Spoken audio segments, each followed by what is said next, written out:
welcome back to my channel. Make sure to hit that like button and hit that subscribe button because who'd want to miss one of my videos? So I am at work right now. It's very slow. I forgot to film an intro, so just doing that really quick. I wanted to make sure that I was still putting out content for you guys, as I'm sure you've seen a lot of other YouTubers say. I'm at work, but a lot of people are at home and aren't really sure what to do or just kind of bored, just kind of watching YouTube. And I wanted to reiterate that you are home. One of the biggest things that I have trouble with is cleaning, because on my day off, I just want to be like doing nothing. I just want to be home, relaxing. So now that you have more time on your hands, maybe you do those things around the house, especially since you will be spending more time in the house. Clean it up, make sure you're not stressed, because having clutter can be stressful and you are surrounding yourself with it a little bit more than usual. So here it goes. Just go watch the video and yeah, I will see you guys at the end.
Thank you guys so much for watching. I want to thank all of my new subscribers for subscribing to my video. You guys are amazing. I really, really appreciate it.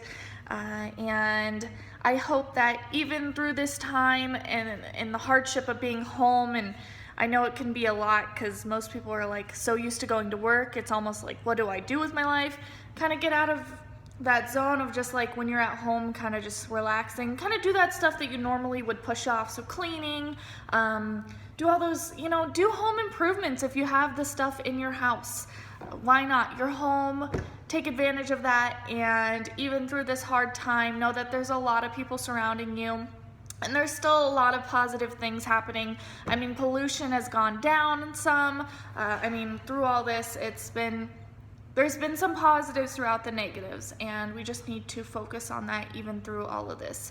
And I really appreciate you watching my video again, and I hope you have a wonderful rest of your weekend. Bye, guys.